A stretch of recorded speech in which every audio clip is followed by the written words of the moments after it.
কিছু ভুল এমন হয় যা শুধু রাতের ঘুমই নয়, দিনের আলো কেড়ে নেয়।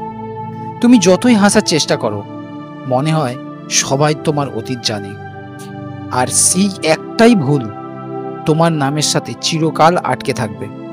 প্রশ্ন হলো, আমরা কি সত্যি সেই ভুলের দাস হয়ে বাকি জীবনটা কাটাবো, নাকি এমন একটা পথ আছে যা অতীতকে ধুয়ে দিয়ে নতুন ভবিষ্যতের দরজা খুলে দেয়? আজকের গল্পে আমরা দেখব কিভাবে একজন মানুষ নিজের করা সবচেয়ে বড় ভুলকে জীবনের শক্তিতে পরিণত করলেন গীতার পথে। অরিন্দম 31 বছর বয়সের এক তরুণ যুবক। কর্পোরেট জগতে ভালো চলছিল, কিন্তু এক ভুল ব্যবসায়িক সিদ্ধান্তে কোম্পানি বড় ক্ষতির মুখে পড়ে। সংবাদপত্রে খবর, সোশ্যাল মিডিয়ায় সমালোচনা, বন্ধুদের অবহেলা, সব মিলিয়ে সে নিজেকে সমাজের সামনে অপরাধী মনে করতে লাগলো। রাতে তার ঘুম আসতো না, দিনে কাজে মন বসতো না। শুধু একটাই কথা মনে হতো, আমার জীবন এখানেই শেষ। বন্ধুরা, যদি তোমারও মনে হয় তোমার অতীতের ভুল তোমাকে বেঁধে রেখেছে, তাহলে এই ভিডিওটা শেষ পর্যন্ত দেখো।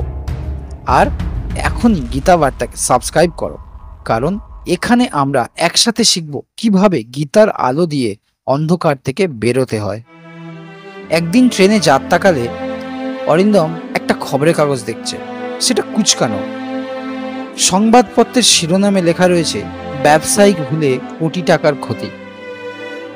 সে ভাবছে, একটা ভুলের জন্য আমি শেষ, সব শেষ হয়ে গেছে আমার, সব।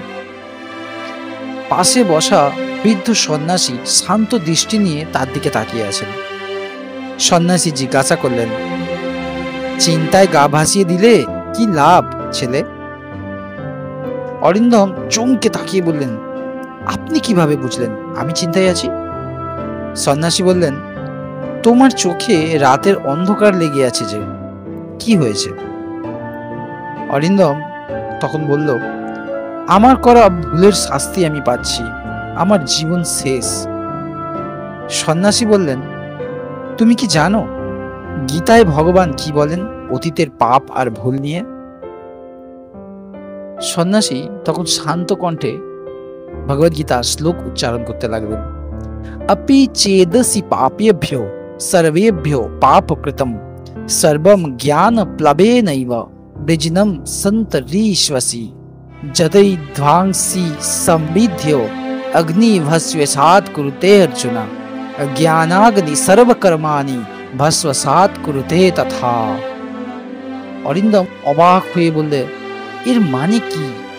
সন্ন্যাসী বলেন, এর অর্থ হলো, যদি তুমি পাপীদের থেকেও বড় পাপী হও, তবুও জ্ঞানের নৌকা দিয়ে তুমি সব পাপ থেকে পার হতে পারবে।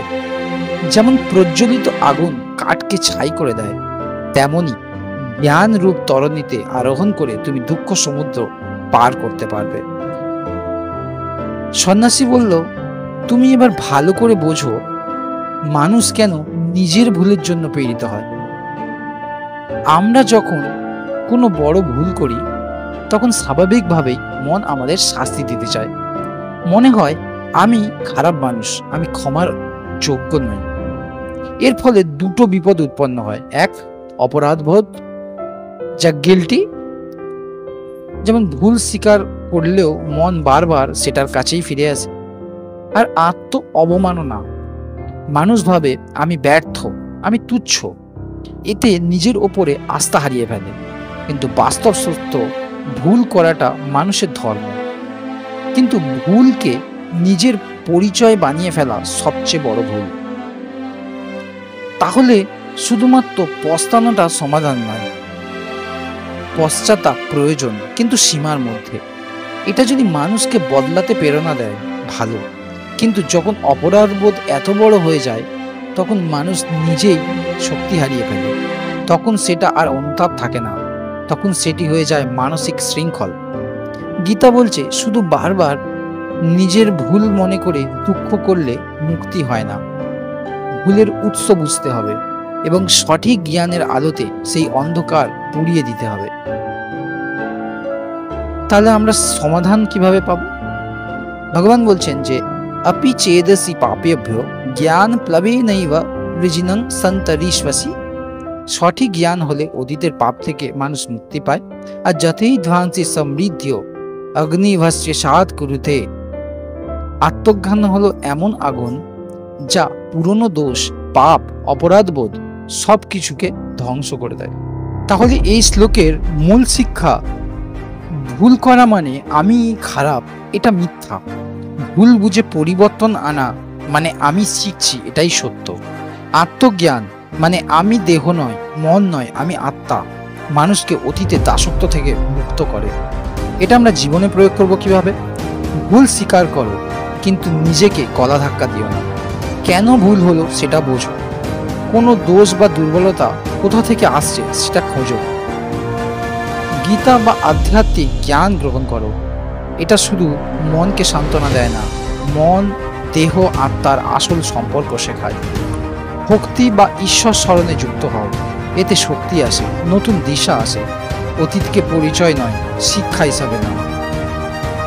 অরিন্দম সেদিন থেকে নিজের ভুলের জন্য কাঁদা বন্ধ করল।